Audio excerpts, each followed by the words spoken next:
આજરોજ રાજકોટ મ્યુનિસિપલ કોર્પોરેશનનું નવા નાણાકીય વર્ષ 2025-26નું અંદાજપત્ર જનરલ બોર્ડમાં જીપીએમસી એક્ટની જોગવાઈ મુજબ આજે બોર્ડ હતું ને એમાં અંદર બજેટ સ્ટેન્ડિંગ કમિટી ચેરમેન દ્વારા રજૂ કરવામાં આવ્યું. ભારતીય જનતા પાર્ટીના સૌ કોર્પોરેટરો આ બજેટને સર્વાનુમતે મંજૂર કર્યું છે. માનનીય મ્યુનિસિપલ કમિશનરશ્રીએ જ્યારે સ્ટેન્ડિંગ કમિટીની અંદર જ્યારે બજેટ મૂક્યું હતું ત્યારે 150 કરોડના કરબોજા સાથેનું બજેટ રજૂ કર્યું હતું. સ્ટેન્ડિંગ કમિટીના ચેરમેન અને સર્વ સભ્યશ્રીઓ દ્વારા આ બજેટ ઉપર ચર્ચા વિચારણાના અંતે રાજકોટ શહેરની જનતા ઉપર એક પણ રૂપિયાનો કરબોજો લાગ્યા વગરનું એક હળવું ફૂલ બજેટ સ્ટેન્ડિંગ કમિટીની બેઠકમાં મંજૂર કર્યું હતું અને આજે જનરલ બોર્ડની અંદર સામાન્ય સભાની અંદર આ બજેટને મંજૂરીની મહોર આપવામાં આવી છે. નવા નાણાકીય વર્ષની અંદર જે યોજનાઓ બહાર પાડવામાં આવી છે તમામ યોજનાઓ ભારતીય જનતા પાર્ટીના અમે સૌ શાસકો રાજકોટની જનતાને અમે લોકો એક નમૂનેદાર કામ કરવા અમે લોકો આવનારા વર્ષમાં જઈ રહ્યા છીએ. મેં આજે બોર્ડની અંદર પણ આપ સૌ મિત્રો હાજર હતા અને કીધું છે કે વિપક્ષના વોર્ડની અંદર ભારતીય જનતા પાર્ટીનું અમારું એક સૂત્ર છે, જ્યાં માનવી ત્યાં સુવિધા.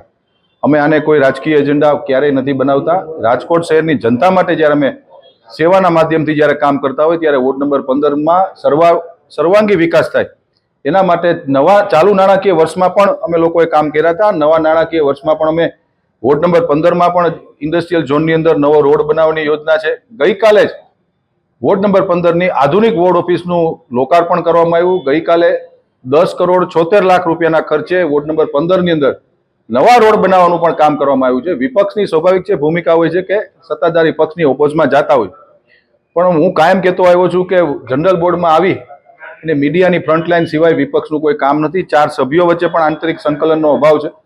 ક્યારેય રજૂઆત કરવા અમને લોકોને ક્યારેય આવતા નથી. માત્ર બોર્ડ પૂરતું વિપક્ષના સભ્યો સીમિત રહ્યા છે.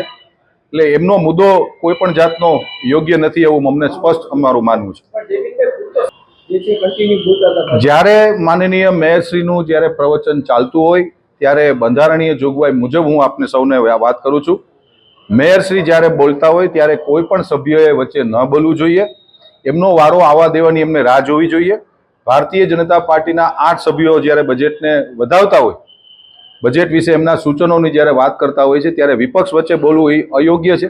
એમને પણ સમય આપવામાં કાયમ આવતો હોય છે, પરંતુ જ્યારે મેયર બોલતા હોય છે, માનનીય મેયરશ્રીના બંધારણીય જોગવાઈ મુજબ જ્યારે નયનાબેન પેટડિયા જ્યારે એનું પોતાનું પ્રવચન આપતા હોય ત્યારે કોઈ સભ્યોએ વચ્ચે ન બોલવું જોઈએ.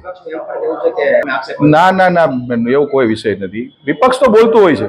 માનનીય મેયરશ્રી નયનાબેન પેટડિયા રાજકોટના વિકાસ કામોને આગળ વધારી રહ્યા છે અને અમારી સમગ્ર ટીમ ભારતીય જનતા પાર્ટીના 66 કોર્પોરેટરો અમે સૌ સાથે ખભે ખભા મિલાવીને કામ કરી રહ્યા છે.